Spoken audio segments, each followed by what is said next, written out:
आज का किस्सा शुरू करते हैं, लेकिन रात को अकेले मत सुनना। कबीर को कभी अंधेरे से डर नहीं लगता था। वो अक्सर अपनी लाइट बंद करके हेडफोन्स लगाकर सो जाता था और खुद को किसी हॉरर मूवी का हीरो समझता था। लेकिन जब उसका परिवार लेक रोड के अपने पुराने घर में शिफ्ट हुआ तो उसे खुद भी नहीं पता था कि उसके साथ आगे क्या होने वाला है। वहाँ अंधेरा कुछ अलग सा लगता था। कबीर को महसूस होने लगा जैसे कोई उसके सीने पर जोर डाल रहा हो।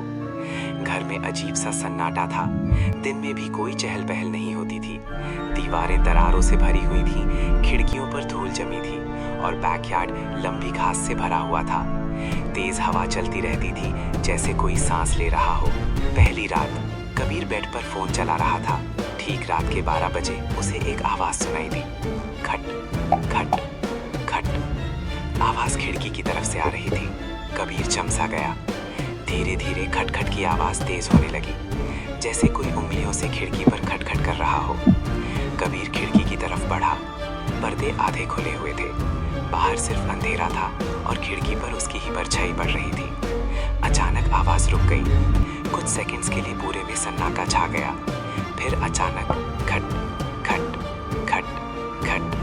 कबीर ने सोचा शायद कोई कीड़ा होगा या घर के पुराने होने की वजह से आवाज आ रही होगी। उसने इसे एक नॉर्मल आवाज समझकर इग्नोर किया, पर्दे गिरा दिए और बेड पर वापस आ गया। अगली रात भी खटखट हुई, बिल्कुल उसी वक्त, रात के 12 बजे। इस बार किसी ने धीरे से उसका नाम लिया, कबीर। कबीर की आंखें तुरंत खुल गई। ये आवाज सपने में नहीं थी, ये हकीकत थी। आवाज खिड़की के पास से आ रही थी। कबीर, खिड़की खोलो।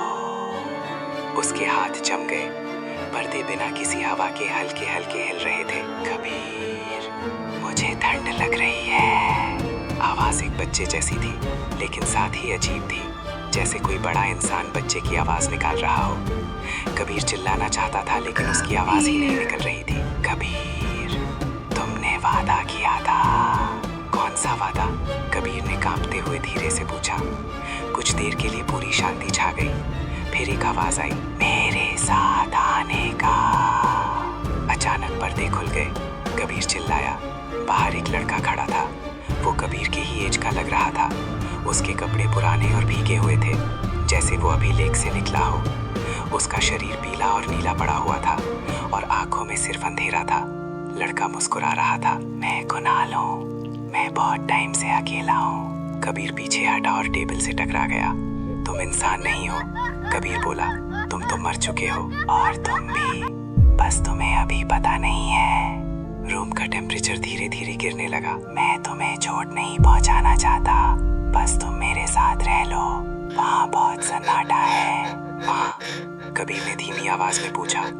कुणाल ने बैकयार्ड की तरफ उंगली से इशारा किया। लंबी घास हिल रही थी। वहाँ एक काला सा शेप था, जैसे हवा में कोई खुला हुआ होल हो। वहीं मैं रहता हूँ और तुम भी वहीं आओगे। कबीर को सीने में एक अजीब सी खिंचाव महसूस हुई। नहीं, वो चिल्लाया, मुझे छोड़ दो। कुणाल की मुस्कुराहट गायब हो गई। खिड़की का शीशा चटकने लगा। छोटी छोटी दरारें फैलने लगी। कबीर ने चेयर उठाई और खिड़की तोड़ दी। तेज बर्फ जैसी ठंडी हवा रूम में भर गई। कुणाल ने एक अजीब सी चीख मारी और बैकयार्ड के उस काले होल में गायब हो गया। कबीर के माँ बाप भागते हुए रूम में आए। खिड़की टूटी हुई थी, तेज हवा चल रही थी और कबीर जमीन पर पड़ा कांप रहा था। अगले ही दिन उन्होंने वो घर छोड़ दिया। कबीर ने वो आवाजें भर कभी नहीं सुनी, लेकिन कभी कभी रात के सन्नाटे में उसे लगता है जैसे कोई उसके पीछे खड़ा हो। और कभी कभी मिरर में वो किसी और की आंखें देख लेता है, जैसे कोई आज भी उसका इंतजार कर रहा हो। खिड़की खुलने का अंधेरे को मजाक समझने वाला कबीर अब पूरी तरह बदल चुका है। ये कहानी यहीं खत्म नहीं होती। अगर आप जानना चाहते हैं कि कबीर के साथ आगे क्या हुआ, तो चैनल को सब्सक्राइब करें, वीडियो को लाइक करें और कमेंट्स में पार्ट 2 लिख दिए।